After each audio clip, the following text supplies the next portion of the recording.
Up went the weasel. Must have killed my engine. Maybe you ran out of gas. Oh, yeah?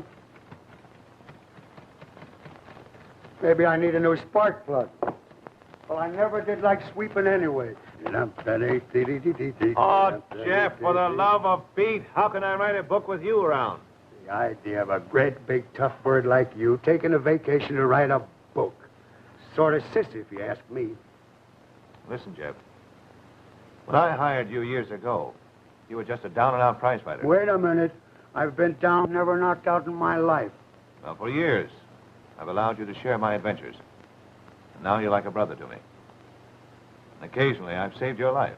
Oh, don't mention it. And you have saved mine. Oh, that was nothing. Well, now, I'm about to reward you with what you have long deserved. Oh, yeah? What with? A poking at Irish panty. Oh, yeah? Well, you just try it, and I'll wrap those legs of yours around your neck and tie them in a bow knot. Say, if it wasn't for breaking up Judge Hammond's home that he was good enough to allow us to use while he was in Florida, I'd clean up this room with you. I resent that. This room is clean. Oh, what's the use? I suppose it is silly for me to try to write about my adventures, but when I've started, and I'm going to finish. Ah, no kidding. Do you think you can finish it before your vacation's over, Bill? Yes, if I'm not constantly interrupted by you and the neighbors. We have got neighbors, haven't we? Yeah. Over there's the Randalls, and they're all steamed up about a famous detective living next door to them. How do they know who I was? I took care of that. I told all the servants. Well, speak of the devil, here comes the old gent from next door himself. Well, tell him I'm out. Tell him I'm sick. Tell him anything, but get rid of him. Never mind, you leave it to me.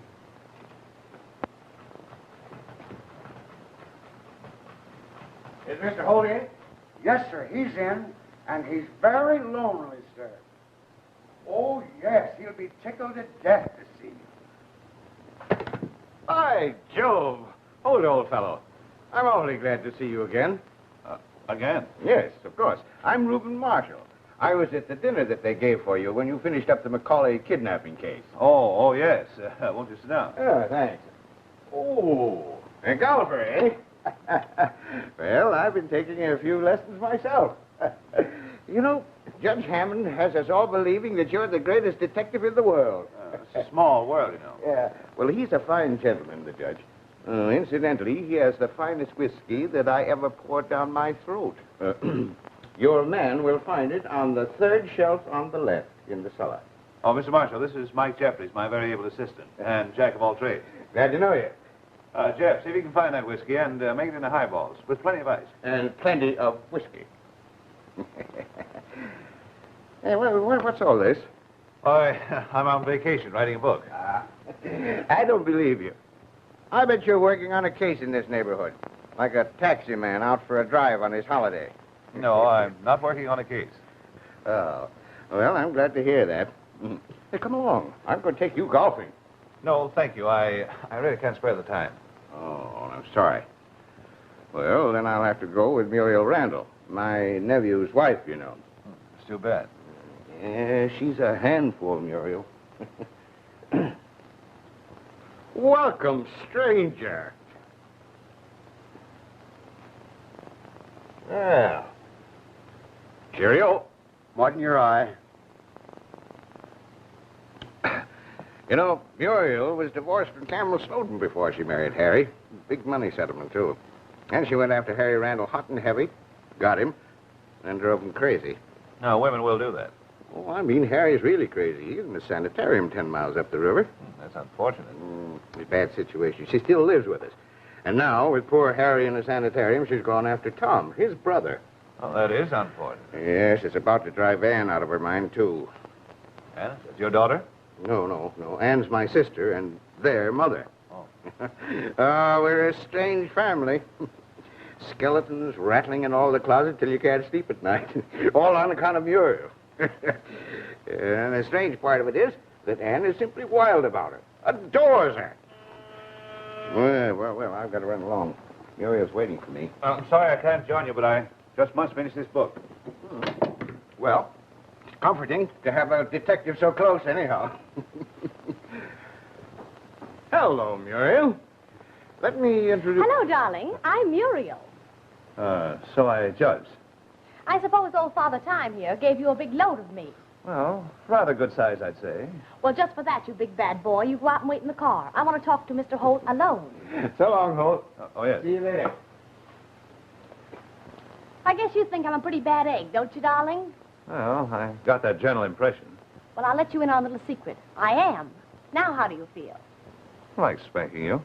Oh, please do. I'd love it. Now, don't tempt me. I tempt easily. You don't mean to say detectives are human. At times. Well, this is an age of discovery. Anyhow, what are you doing tonight? Why, writing. Oh, but you're not writing tomorrow night. You're coming over for a party. I mean a social gathering. People, music, bridge, stupid talk, and other modern inventions. Thanks, but, No, none of that. I never take no for an answer, darling, especially from men. You probably don't hear it very often.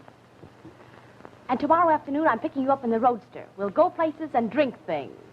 Well, we'll see, Well, goodbye, darling. Until tomorrow. Kiss? Hmm? So long. Huh.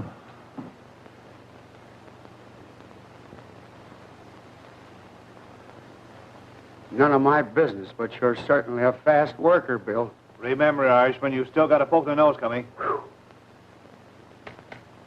You know that old Bird Marshall's not a bad sort. Quite neighborly, too. No, it's an act. He's smart. He came around here to find out what I'm doing. You don't need a vacuum cleaner to get the dirt around here. Just pour a couple of drinks into old man Marshall.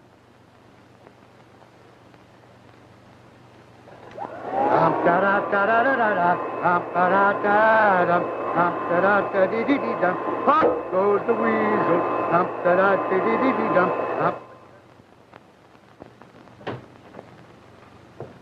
Oh, Tommy.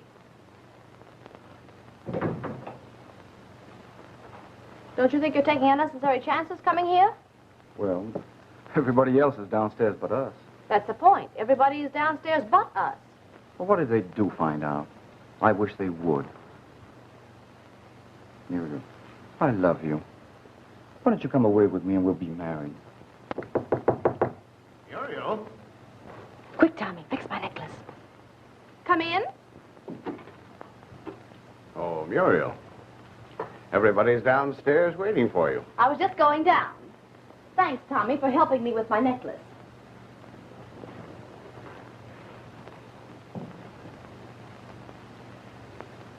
You'd better wipe off that lip rouge first.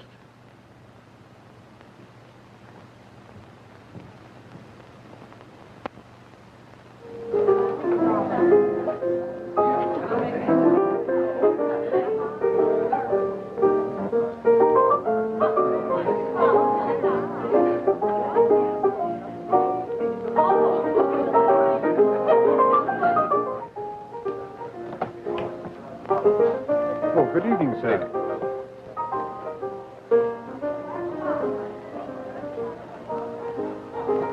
Hello, darling. You're late. The fun, if any, has begun. Well, I'm sorry. I just had to finish one more chapter while I was still hot. Well, come on and get cooled off. I'll introduce everybody first and blacken characters later, okay? Perfect. Let's go.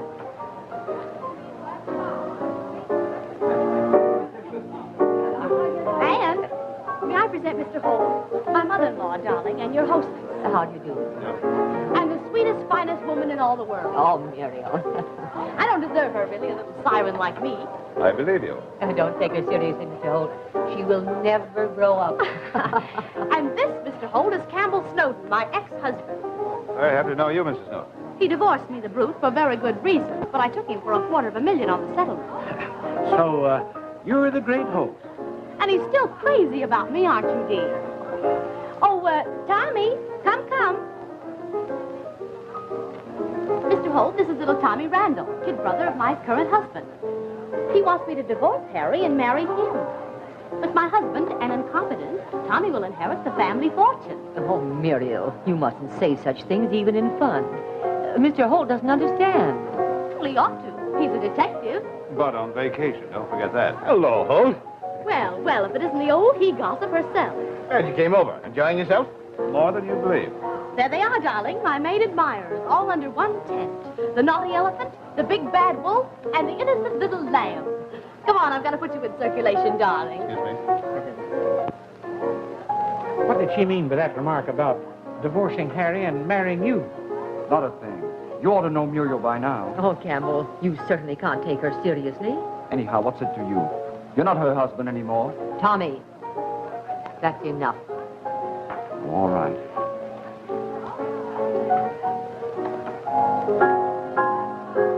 Jane Precious, this is Mr. Holt, the nice man I've been saving for you.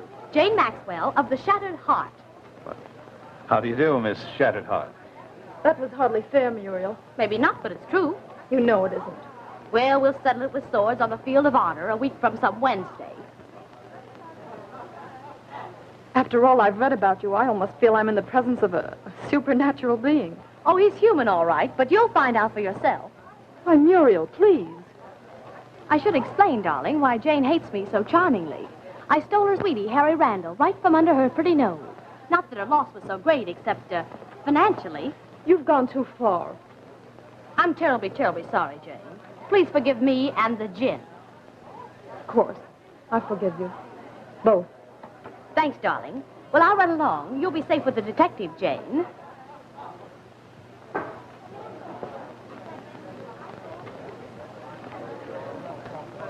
Congratulations. You're a brave girl. You certainly can take it. At times, that's the only thing to do. Well, I like you for it. But if you had clawed her ribbons, I wouldn't have blamed you. Wouldn't you have arrested me for it? Not while on vacation. 13 on the set.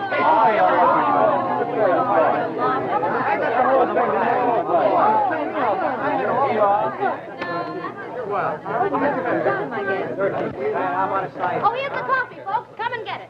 We don't want coffee. We're too sober now. I have an idea. Let's have some rum coffee. My own private recipe. I've been offered millions for it. Sure, Snowden. That's a horse from another garage. Yeah, trot it out. Simpson, bring in everything I need for my famous rum coffee. I beg pardon, sir, but we have no rum. What? Simpson, how dare you? Sorry, folks. Rum coffee's off. No rum. You're out. Wait a minute, I've got an idea. I'll phone Coletti to bring some Jamaica. Atta girl. Good, and I'll go with you. No, Tommy. Telephoning Coletti is a woman's work. Put that in your smoking pipe. She brings the rum. All right, folks. Come and get your bets down. Want to try your luck? I'm afraid I know my luck. It's always pretty bad. Let me stake you. No, thank you. I think I'll take a whirl at it anyway. No matter what happens, it'll still be the luckiest night of my life. Why do you say that? I just happened to meet a girl named Jane Maxwell. Well, all right. Come on, Mr. Detective. We'll see how lucky you are. That's right, Gus. Some Jamaica rum and another present for me. You rotten little chiseler, you're through shaking me down. Gus, you're a dear, sweet boy, and you'll bring my little present, or else... You heard me say no, didn't you? Well, that's what I mean.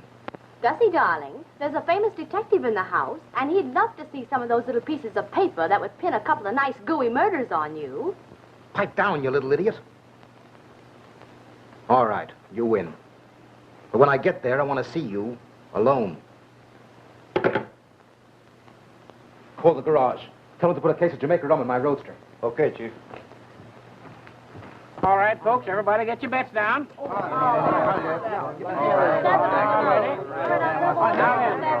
right. Around it goes, and where she stops, nobody knows. Down the little ball. The double O. Sorry, folks. Going, gone. I'll soon be in the bread line. You better stop for a while, Muriel. All right, folks, put your bets down. Get ready for the next roll. What is it, Simpson? Mr. Coletti's brought the rum. He's waiting to see you.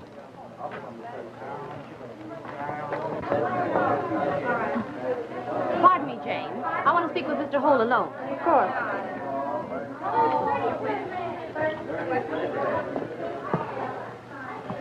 I'm meeting someone in the driveway I want to get rid of as quickly as I can. If I'm not back in a moment or two, come and look for me. And rescue the fair maiden in distress? I'm not kidding. All right. Thanks, darling.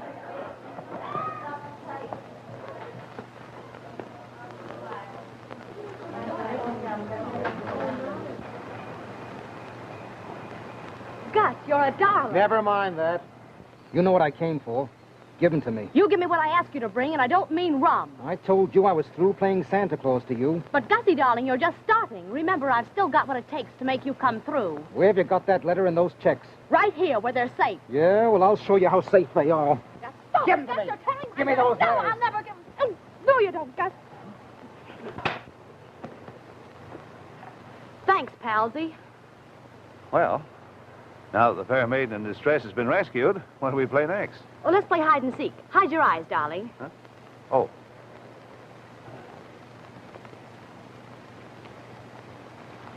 You can look now. The gentleman you see below is none other than Mr. Gus Coletti, favorite distributor of alcoholic entertainment in this community. He also operates a nightclub, which enjoys a very evil reputation. We must go sometime. Oh, so you're back in town. I was hoping you'd trade that carnation for a lily. Who is that guy? Pardon me. Mr. Holt, allow me to introduce Mr. Coletti. Mr. Coletti, Mr. Holt. Hi, Mr. Coletti. Won't you join us? Mr. Coletti, Mr. Holt is the well-known detective of that name. You double-crossing little two-timer. Two-timer? Mr. Coletti, you don't know the half of it. You haven't been shooting off your mouth, have you? No, not yet. Well, goodbye, Mr. Coletti. You're leaving. All right, but I'll be back. And when I do, I'll get what I come after.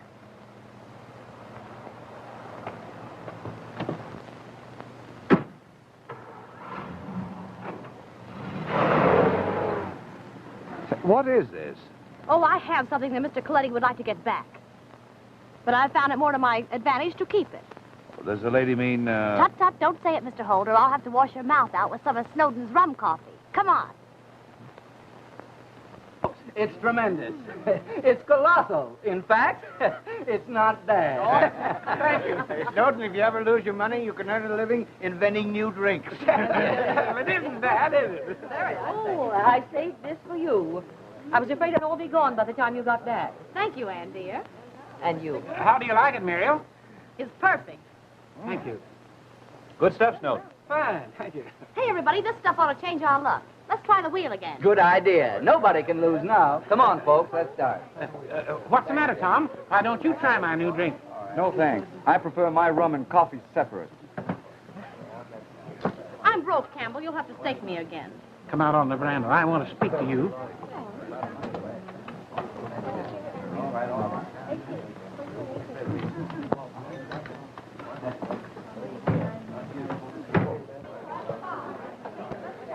Muriel looks worn out, poor child. She lives with such a tension and crowds so much into life. Yes. Well, she's had a very exciting evening. Well, will you pardon me, please? Surely.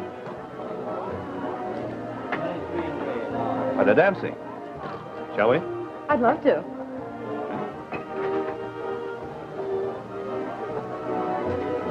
Everybody on there? I'll pay 20. I'll take 14. I'll pay 20. Give me another. You want to go? How about paying off your own already? 15, okay. Give me a second.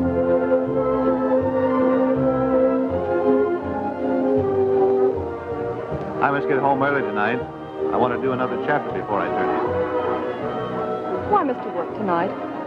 So I can take you for a drive tomorrow, with your consent. You have it. I'm staying here tonight, you know. Some of us are invited for the weekend. Splendid.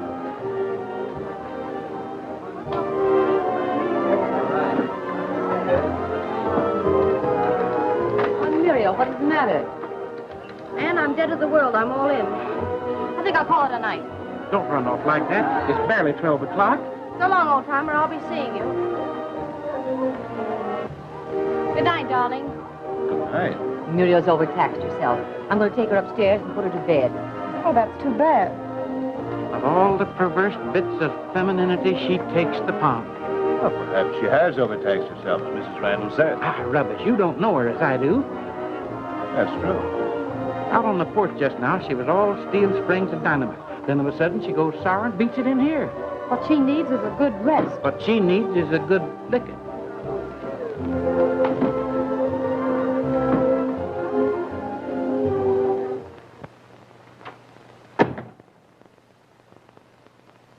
You didn't get the stuff, did you? No. I told you that baby was dynamite. What she got on you anyway, Gus? Well, I may as well spill it. She pinched that letter I got from Big Nose Louie. Yeah? You mean the one naming his price for knocking off them monkeys that tried to muscle in on us? Yeah. Not only that, she's got the canceled check I gave him for the job. What a sap you were.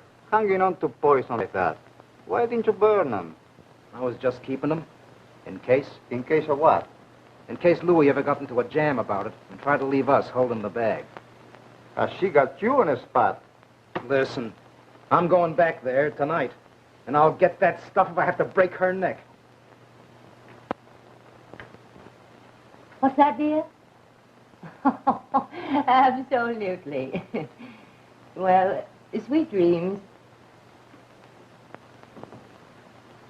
Mr. Holt is ready to leave, ma'am. He wishes to say good night. Oh, yes. Thank you, Cynthia.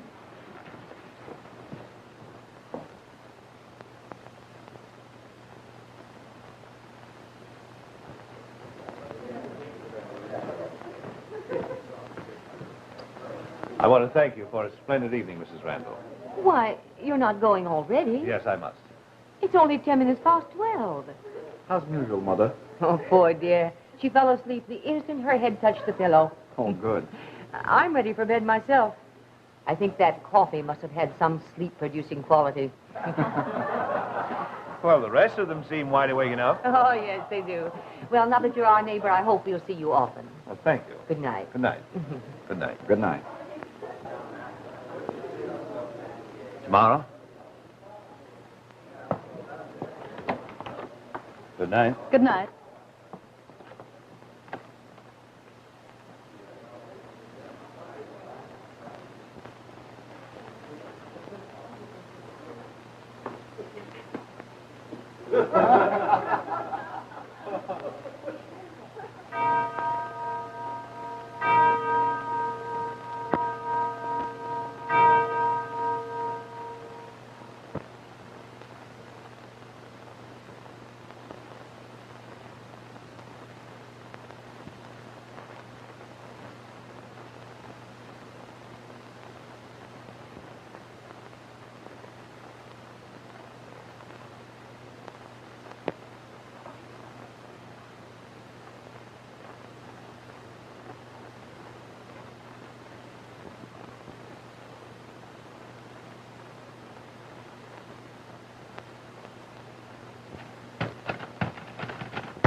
Hey, who are you shooting at? It was next door at Randall's.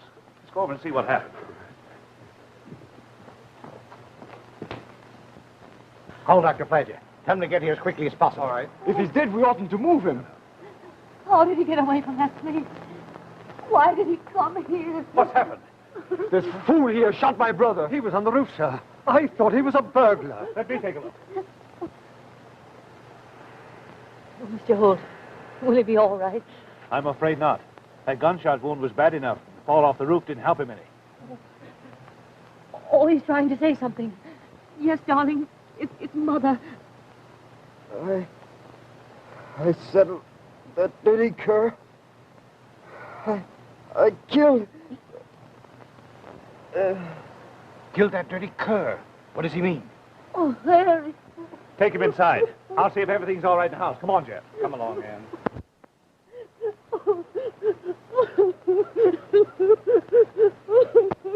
Help me take him.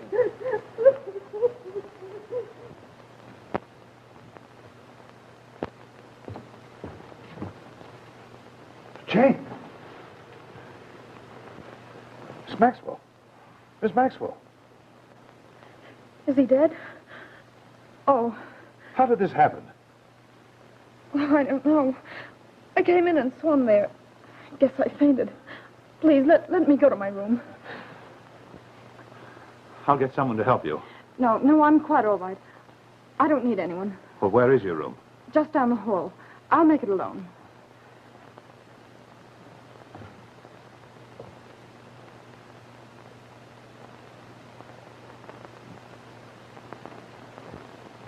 Hey, this baby's plenty dead. Yeah, it looks like the end of Camel Snowden. Say, that's a keen-looking pig sticker. I'll bet it cost a lot of dough. Don't touch it, Jeff.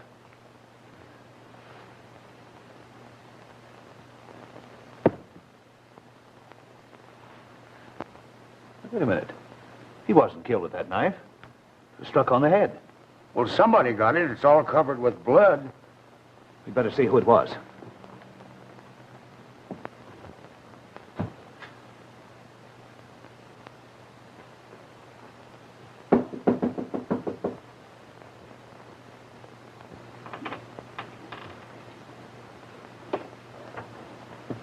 Muriel.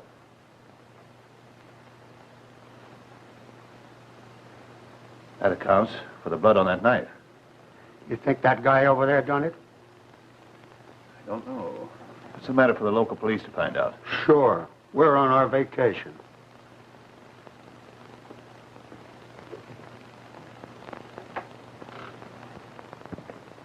I just phoned again about the doc. He left there 15 minutes ago. He ought to be here by now. There's no mystery about the case, gentlemen. Harry Randall was responsible for both deaths, unquestionably. Yeah, but we got to make an investigation, you know. We'll see when the medical examiner gets here. Oh, hold.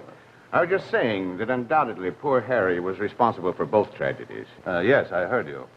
Don't you think so? Well, I never jump at conclusions. Oh, gentlemen, the famous Mr. Holden, Mr. McDougal, our district attorney. It's an honor. And Sergeant Olson of the Homicide Squad. Oh, yeah. And this is Mike Jeffries, my right-hand man. Mr. Holt was present when Harry confessed. Yes, that's right. I understand you're on vacation, Mr. Holt, so I imagine you won't care to interest yourself in this case. Oh, I'm sure that you gentlemen will be able to handle it most satisfactorily. Hello, Doc. Been waiting for you. All right. Oh, Dr. Burgett, Mr. Holt. Well, let's get it over. Well, it won't take long. Your work will be merely routine. Upstairs, Doc. Nothing's been touched, gentlemen. Tough luck. No chance for fingerprints there. That carved handle won't take them. It's an odd-looking piece of hardware. That ought to be hard to trace. Harry was always picking up outlandish things like that. All right, Doc, look him over.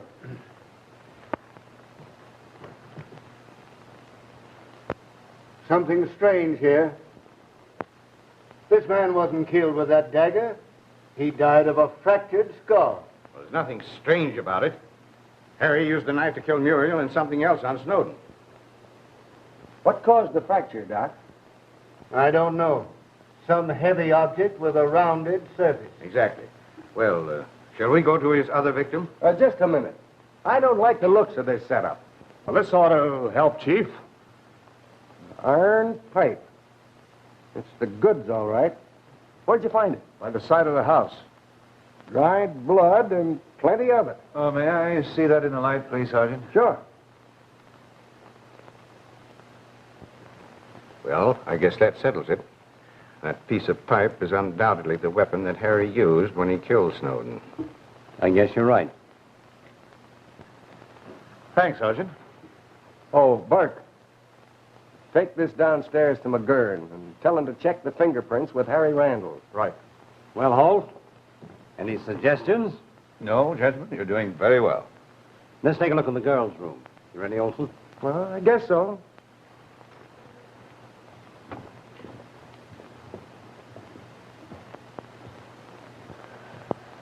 You like flowers, don't you, Bill? I guess so. Why? Smells nice, too. Where did this come from? Over by that window. Nice going, Irishman. What you got in there, the murderer? Some hairs from off that pipe. Oh, I get you. You're going to stuff a mattress. There can be no question about what caused her death. The jugular vein is completely severed. Poor Muriel. She died just as she lived, violently. You go ahead with your work, Sergeant, while I take care of this. All right.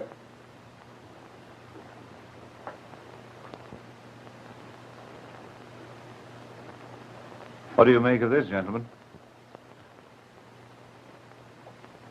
A chamois bag, torn open. Well, I'd say the lady carried something that she valued in it. Sure, something she kept with her all the time. Well, whoever yanked it off was in one awful hurry. Doesn't it suggest robbery? Sure it does. What jewelry did the lady have, Mr. Marshal? Oh, nothing but a wristwatch and a couple of rings. She didn't like jewelry. Well, haven't you forgotten a string of pearls? She was wearing them last night. That's right. A memento of her days with Campbell Snowden. Cost the old boy plenty, too. Well, let's have a look around for the jewelry.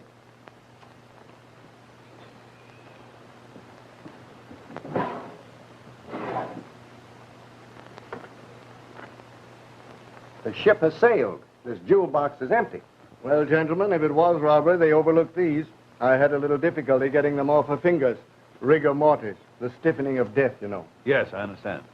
Well, I guess that eliminates your robbery theory. How about the pearls? My friend, we'll undoubtedly find them in Harry Randall's pocket. It's a cinch, Sergeant.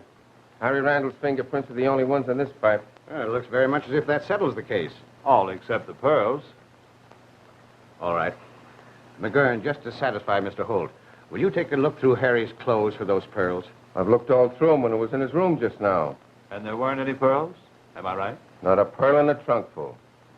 Oh, never mind the pearls. Randall's our man, all right. I ain't so sure. There's something kind of funny about all this. But he confessed. What more do you want? I want to get everybody together and ask them questions. What for? For my report. Well, all right. If you want to add to the heartaches of this family by that sort of foolishness, I suppose we can't stop you. Come along.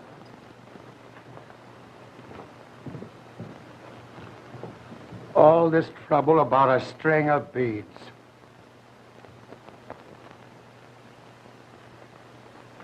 Simpson, what was you doing upstairs? I went up to inform Mrs. Randall that Mr. Holt was leaving and wished to say good night.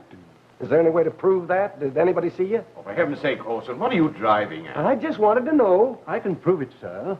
I saw Mrs. Randall while she was standing at Muriel's door saying good night. Ever see that before? Oh, no, sir.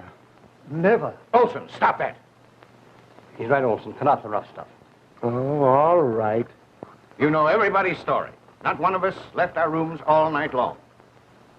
That's not true. I left my room. Mr. Holt found me in Mr. Snowden's room. Jane. Yes, I'd fainted. You'd better explain, Miss Maxwell. I was awakened by the shot. And then I heard a heavy fall outside the house. Go on, please. Well, I went into the hall. Mr. Snowden's room was lighted and his door was open. So I stepped in to ask him what happened. Then I saw him, lying on the floor, by the knife. And you fainted?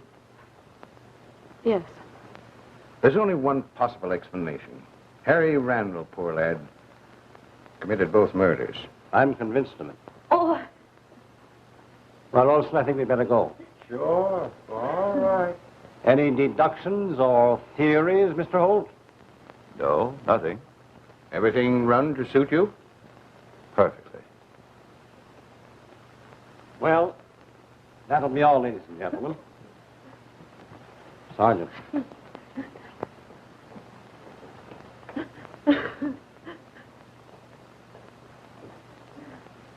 Just a moment, Jane. I want to talk with you.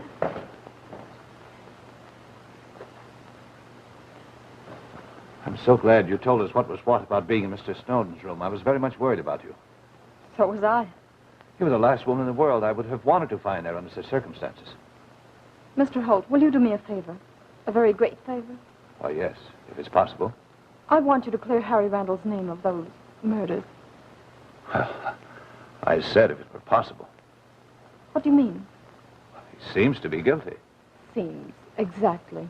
But you couldn't think it for an instant if you'd known Harry as I did. Well, I'll admit you have the advantage of me there.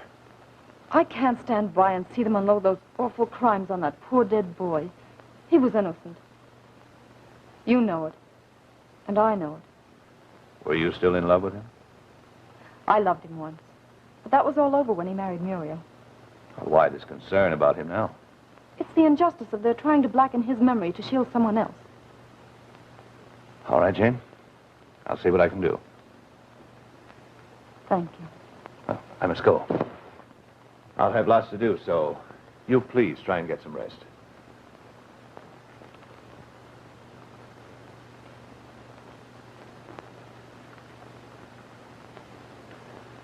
Oh, love is blind. Not as blind as you'll be if I put this in your eye. Uh-huh. Uh-huh. Hello, Holt. Oh, buddy. Cosmano, Mr. Holt. All right, Cosmano. Okay. Sit down. Thanks. Well, I heard you wanted to see me. I have something of yours that I've been wanting to return for some time. White carnation. My good friend Jeff found it in Mr. Snowden's room after he was murdered. I thought maybe you had dropped it. Listen, Holt. There's a million guys wear white carnations. All right, just a passing thought. I heard you tell you were coming back later. Sure I did. But I wasn't in that much of a hurry. You can take your hand out of your pocket, Cosmano, if you like. Must be perspiring by now. Never mind my hand. Oh, I don't mind it at all. Why, Jeff, what's the idea of going around the house with a gun in your hand? You might frighten my guests. I was out in the garage looking for rats. Anything more, Holt? Not a thing I can think of. I guess we'll go. Right.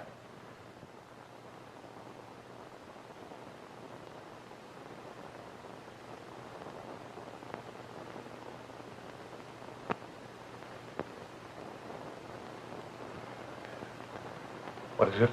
Mr. Holt to see you, Doctor. Holt? Oh, yes, show him in. The doctor will see you, Mr. Holt. Well, how do you do, Mr. Holt? How are you, Doctor? Yes, sit down, please. Thank you.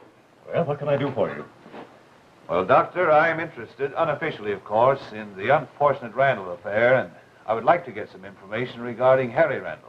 Well, I'll be very glad to cooperate with you, of course, but I'm afraid that I'll be truthful with you, Doctor. I'm trying to prove Harry Randall's innocence. I hope you succeed. It will take a lot of responsibility off my shoulders. Well, was Harry Randall a violent patient? Only occasionally. In fact, for the greater portion of the time, he was quite rational, until something caused him to change. Well, had he been acting in an unusual manner previous to his escape? No, he seemed rather quiet up until about 3 o'clock in the afternoon, when he had a visitor. And after she left, he seemed morose and nervous. She? Yes, an old friend. In fact, his former fiancée, Miss Jane Maxwell. Her visit must have got him more excited than usual, because immediately after we had learned of his escape, we found that my poor old Airedale dog, Buster, dead, with his skull crushed in. Oh, that's very interesting, Doctor. Just a few moments before young Randall died, he muttered something about having gotten that cur, which was supposed to be a confession.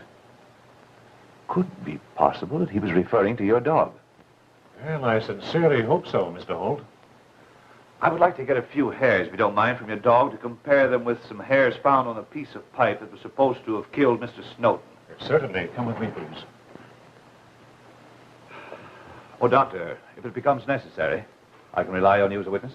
Yes, of course. Thank you. No, sir, man. We don't go to no murder picture tonight. Since all them killings at the Randalls, every time I hear the noise, I turn white as a sheet.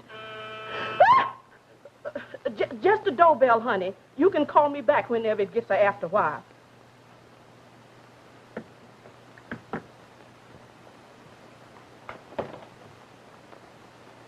Miss Maxwell in? No, sir. She won't be back for several hours. I want to leave Miss Maxwell a sample of my chirography. Yes, sir. But that ain't saying she'll buy any. No, I mean, I want to leave a note for her. That's what I thought. Right there's her desk. Just help yourself. All right.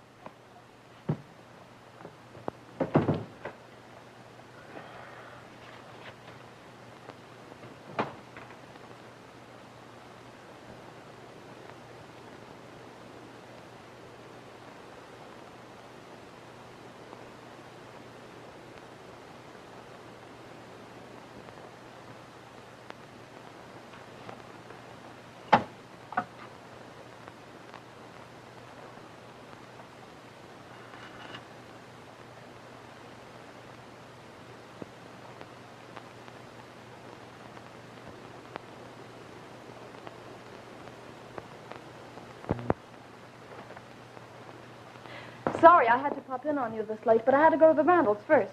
I've been trying to help Anne. Did you get my note? Yes, I intended dropping in on you. That's why I didn't call. Bill, I think I'm about to make a confession. Go ahead. I enjoy a good confession now and then. Say, mister, what's the matter with you? Many things, being a mere man. The point is, what's wrong with you? It's about Harry Randall and those pearls of Muriel's that are missing. Are you interested at all? Very much. Well, on the afternoon before the murders, I went to Piermont to see Harry. I hadn't heard anything about him in months. He was so glad to see me, it was pitiful. Unfortunately, I mentioned the house party for that night. Why, unfortunately? He asked if Campbell Snowden would be there, and I had to say yes. It roused him to a fury. Why should he? Jealousy, and a string of pearls that Snowden had given Muriel. She refused to return them after the divorce. Harry called them a badge of infamy. He wanted them returned to Snowden. That's natural. Anyway, to quiet him, I promised I'd go to Muriel's room that night and get the pearls and give them to him. So I took them. Where are they now? In an inkstand at my apartment. Oh, Bill, I just can't stand the worry of them any longer.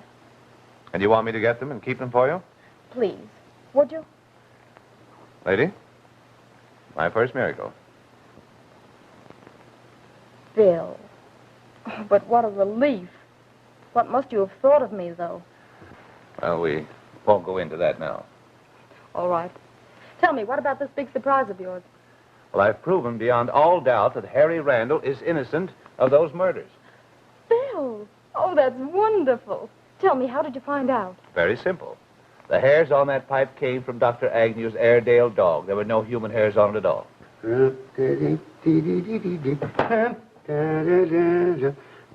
you going to tell the police? Oh, maybe it won't be necessary. Oh, I must be going. You're going nowhere. You're my prisoner. You're staying right here and having chicken dinner with me. Oh, sounds good, but I'm afraid Good. Say, Jeff can take the ugliest chicken in the world and fry it into a bird of paradise. Hey, Bill! Get that big mouth of yours open. Did you hear me, you half-baked detective? Come and get it. My mistake. Dinner is served. That butler cook of yours certainly has an informal way of addressing you. Well, after a couple of fellows save each other's lives a few times, they generally drop formalities. Excuse me. Hello. Mr. Snowden's butler. I understand you've interested yourself in those murders. Well, I've some very important information to tell you about them. Just a moment. Okay. Do you know Snowden's butler, Jenkins? Yes, of course. Know his voice? Certainly. Well, listen, but don't talk. Who did you say this is? Jenkins, sir. Mr. Snowden's butler. Could you come here at once, sir? It's very important. Well, can't you tell me now? Not on the telephone, sir. Yes, sir. At Mr. Snowden's home. I'll be waiting, sir. Thank you, sir. Okay, Pop. Now keep on being a good boy, and maybe I'll give you a smack in the nose with this. What's the idea, Joe? Just playing safe, that's all. Get the car, Jeff. Right. We'll drop you off at your apartment, Jane. Oh, please let me go with you. After all, don't you think I have a right to be curious about those murders? Very well, beautiful lady. Your slightest wish is a command. Come on.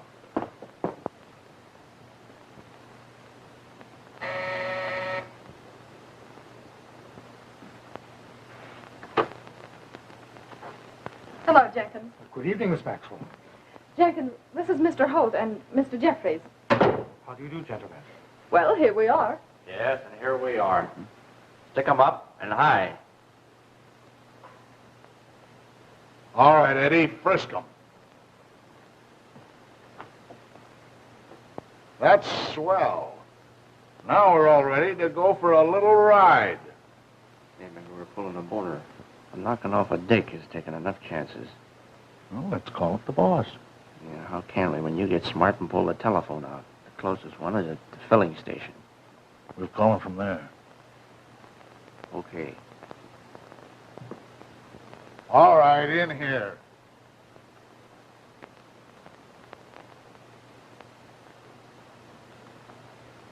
Sit down over there. going out to phone the boss. See that they behave themselves when we get back. Okay.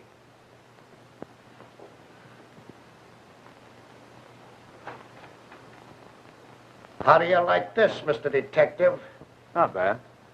I want to like the ending much better. All I'm asking is for one of yous to start something.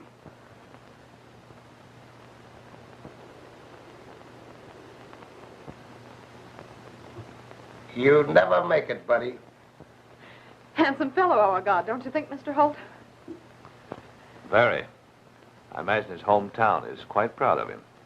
They'll soon be erecting a monument to his memory. All right, all right.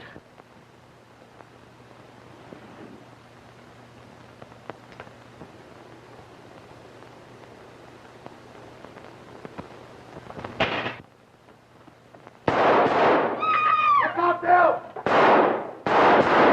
Oh! I got him, Jeff. Jenkins, light some candles. Yes, sir. Jane, are you all right? Yes, I think so. Jeff, take a look at it. Hey, the next time you have to throw me out of the way, my friend, don't be so rough about it, will you? I'm sorry, Jane. I just had to get you out of the way. Are you all right? Mm-hmm. He'll never hang. Jeff, you better get ready to welcome the returning delegates. Oh, Mr. Holt, I'm so sorry about all that's happened. Now you see why I had to call you. It's all right, Jenkins. It wasn't your fault. Did you ever see any of those men before? Yes, sir, that one. He was a friend of Mr. Coletti. Coletti's? Yes, sir. He came here with Mr. Coletti a few days ago. He was driving Mr. Coletti's car. What day was that? Well, that was the day before poor Mr. Snowden passed on, sir. I remember distinctly because that was the day Mr. Snowden gave Mr. Coletti the knife. A knife? Yes, sir, a dagger. Mr. Coletti had admired it very much. What time of day was Coletti here? Well, about noon, sir. About noon. Could you describe that dagger? Well, there it is, sir, in that photograph. Jane, Jeff, look. Say, that's the pig sticker she got it with. When was this picture taken? At a costume ball, sir. It was taken before they were divorced. Jane, powder your nose. I'm taking you home. Okay. And Jenkins, I want you out of here before those men return. I was just about to suggest that, sir. And forget everything that happened. Indeed, yes, sir. Hey, boss. You don't want us to bump off that Maxwell dame, too, do you? Well, it all depends. Why? She showed up with Holt and the other guy. We got him over at the Snowden place. You mean you left that thickwit there alone with a guy like Holt? Beat it back there and wait for us. Is that Tommy gun all right? Sure. It's all right. We'll use the closed car.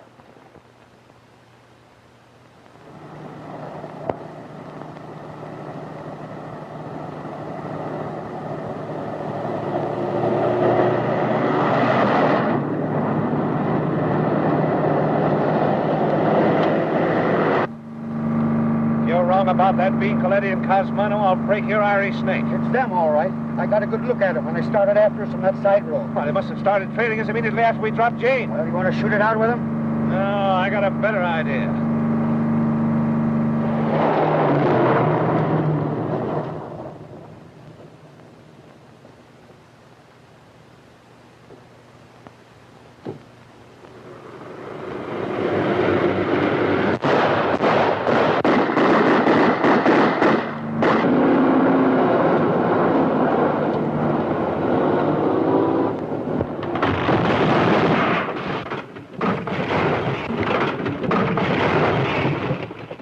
Coletti, owner of a nightclub, was badly injured, and Tony Cosmano, who was riding with him, was instantly killed last night when their car left the highway.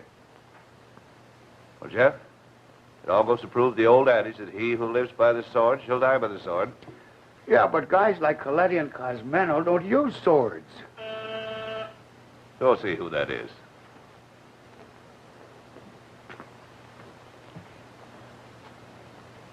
Beg pardon. May I see Mr. Holt?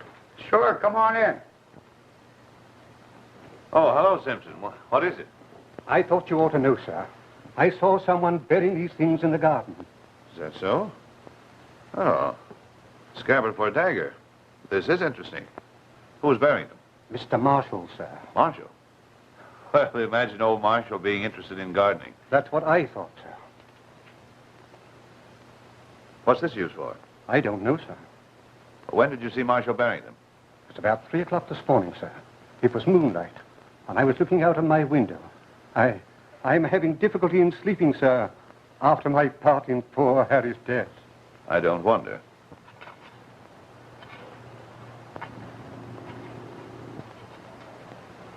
Hey, what are you doing? I just saw Simpson digging here. He picked up something and put it in his pocket. Well, that's strange. Where'd he go? Over to Holt's. He's still there. I'm afraid I'd better be getting back, sir. Well, I'm glad you brought these. You did the right thing, Simpson. Keep up the good work.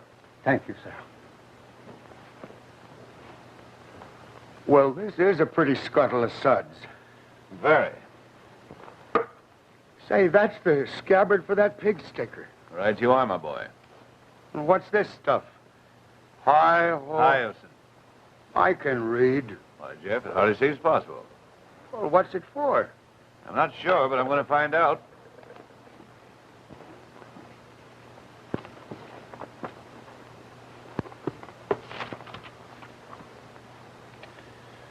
Oh, here we are. Hyacinth. A nerve depressor. This thing doesn't give much information. Give me the encyclopedia, the H's.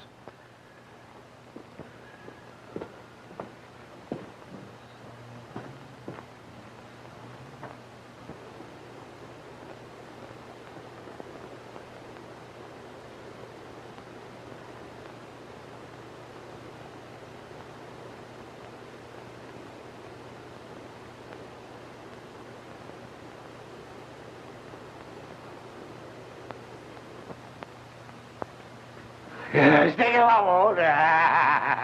You scared the big brave detective, huh? Bang, bang, right to the heart, eh? You better give me that gun. It's loaded. You may shoot yourself. Me? No, I'm an expert with guns. I got a whole lot of medals and things. Sharpshooter, yes, sir. Sharpshooter. Now you watch.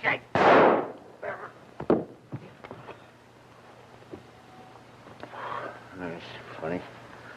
Never had anything like that happen to me before. Suppose not. Yeah, this gun's no good. Where was me, huh? It was me. Must have had a couple of drinks too many. It's my air, Holt. You just forget it, huh? Oh, of course. What's a couple of hairbreadth escapes between friends? I guess I better be getting back to the old homestead, huh? It's a good idea. See if he gets home all right, Jeff. It's all right. I can make it. I can hit the door. I'm a sharpshooter, I am. I never miss anything that I aim at because I'm a sharpshooter. Thanks, Jeff. Did that guy have $1 million bun on? Yeah, a beauty for a man that didn't have any liquor on his breath. You mean that he was... Exactly. Well, my monkey's uncle. Well, I tell you, I didn't croak Muriel. But why did you kill Snowden? I had to. He was gonna holler and wake up everybody. So I got him in his own room, cracked him on the head. Well, don't worry, Gus. I'll handle everything. I am worried. What about? My wife and kid. No way to take care of them. When I croak. Oh, Gus, you ought to have money. The way Muriel's been shaking me down. Fat chance. Gus, I'll see that the wife and kid are taken care of as long as they live. But you've got to do something for me. Okay. What is it? But everything points to Coletti, Bill. First, he threatened Muriel that he'd be back. Yes? Second, you find his carnation in Snowden's room. Correction. Jeff found it. You detectives. Third, you learn the dagger had been given him by Snowden that same day. And the best part of it is he tried to bump you off. So did Reuben Marshall. Laugh that off. And don't overlook the little matter of Marshall burying that scabbard in the bottle of hyacinth. Yes, that's right. That hyacinth played an important part in those murders, at least in that of Muriel's. And Coletti didn't have a chance to slip that to her. What is the effect of hyacinth? Well, dilates the pupils of the eyes, causes sudden weariness, and a desire for sleep. That describes Muriel exactly after she came in from the porch with Snowden. I'll be polite and concede you one murder for Coletti. Thank you. But why not both?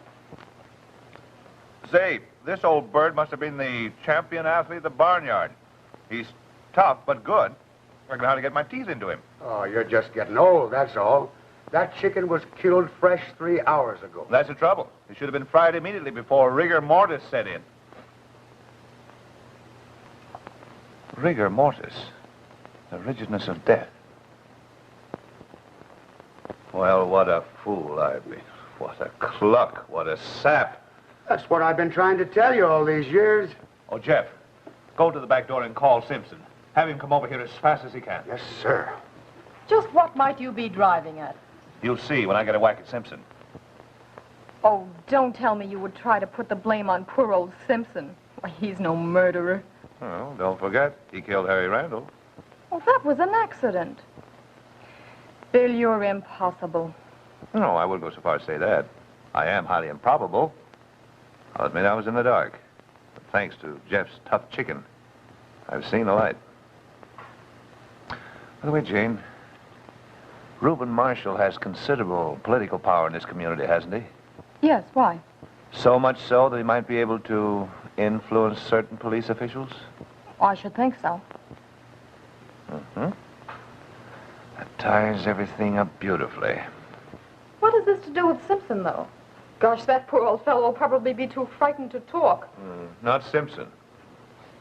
Here he is, Bill. Oh, hello, Simpson. It's nothing serious. I just want to ask a few questions. Tell me, was Coletti at the Randalls during the day before the murders?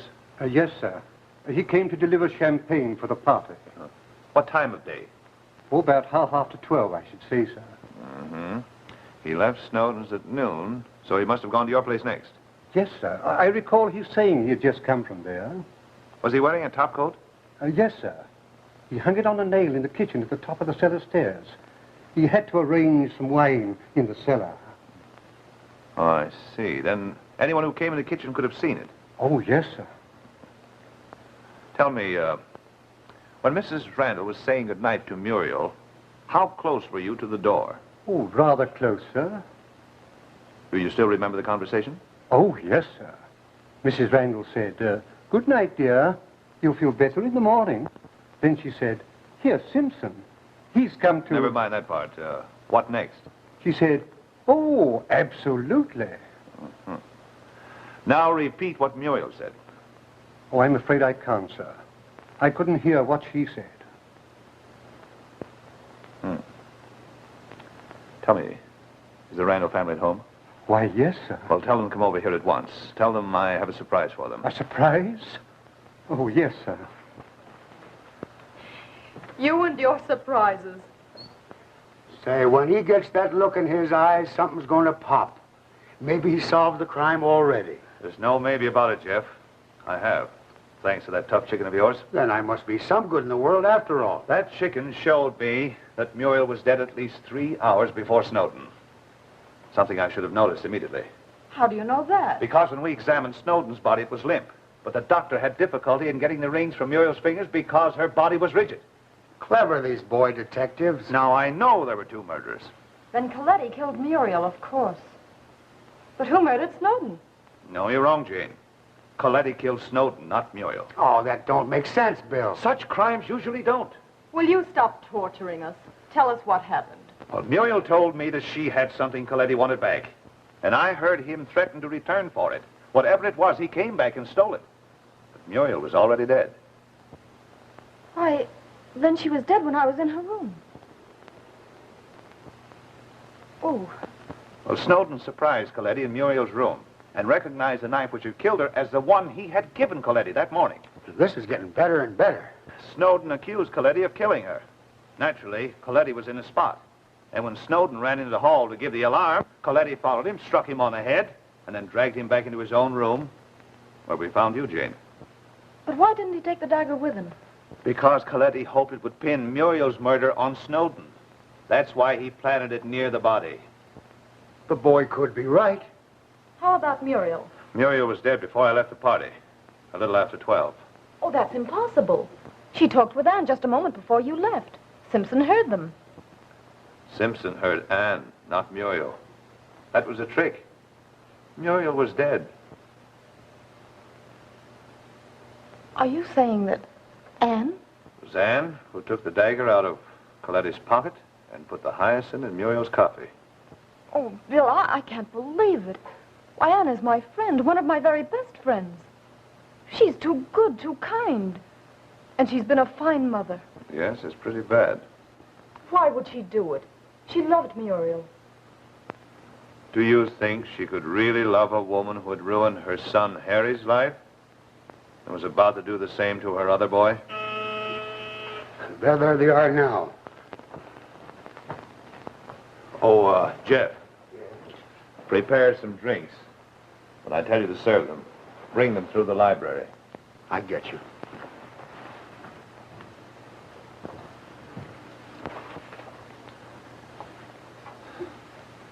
Bill, you won't be cruel, will you? Mr. Holt sent for us, I believe. Yeah. Oh. Hello, folks. Oh, hello, Holt. Mrs. Randall. Marshall. Hello. Tom, how are you? Fine, thank you. And how's your target practice these days? Room for improvement, I'm afraid. Now, won't you step in, everyone? Sit down, please. I came over to enjoy some of Jeff's famous fried chicken, but it turned out to be tough. Yes, it does that sometimes. Oh, Simpson told us you had a surprise of some sort. Yes, I'm afraid I have. Well, Holt, what's up? I'm sorry to have to bring it up, but it concerns the murders in your home, Mrs. Randall. Oh. I was never satisfied with the assumption that Harry Randall committed those murders. At the request of Miss Maxwell, I've done some investigating. In fact, I know definitely who killed Muriel and Mr. Snowden. The result of my investigation is quite a surprise. Oh, by the way, Holt, I have a little surprise for you. Yes? The district attorney called me up just before we left the house and informed me that Coletti had just died. Coletti? And left a signed statement confessing both murders. Why, that's almost unbelievable. Well, then I suggest that you call the district attorney. Well, no, that's fine. Seems that I'm wrong. Well, my face has been read before. News like this is deserving of a drink. Oh, Jeff. You calling me? Yes. Will you bring in some refreshments? Oh, of course. Well, that settles everything. Must be quite a relief to you, Mrs. Randall, to know that your son was innocent. Oh, yes. Yes, indeed. By the way, what was that surprise you had for us? Surprise? Oh, yes. Miss Maxwell and I have reached a conclusion that we'll get married tomorrow and go on a honeymoon. Holy! Well, that's great. Oh, Jane, I'm so glad. Why, this is a surprise. Yes, isn't it? Congratulations. I hope you'll be very, very happy. I say, hold on. This calls for a double celebration. All right, excuse me. Oh, Jeff, hurry up with the drinks. What's that? Oh, absolutely.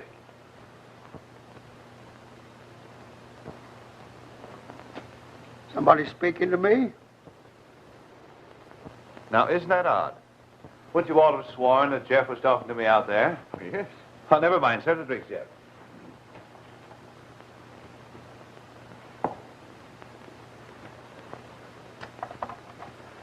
To the future Mrs. Holt. Jane, I'm so glad for you. Mr. Holt is a kind man. I'm sure you'll be very happy.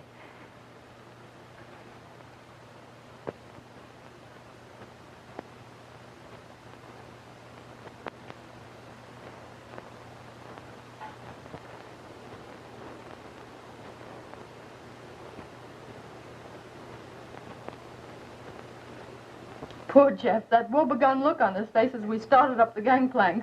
He'll get over it. He's going hunting up in Canada until I get back. Come in. Radiogram for you, Mr. Holt. Oh, thanks.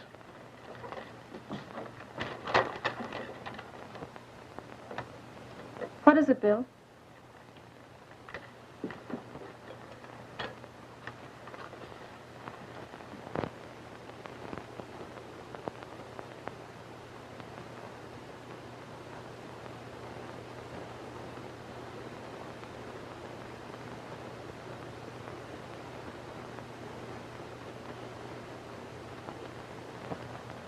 Oh, what a shame.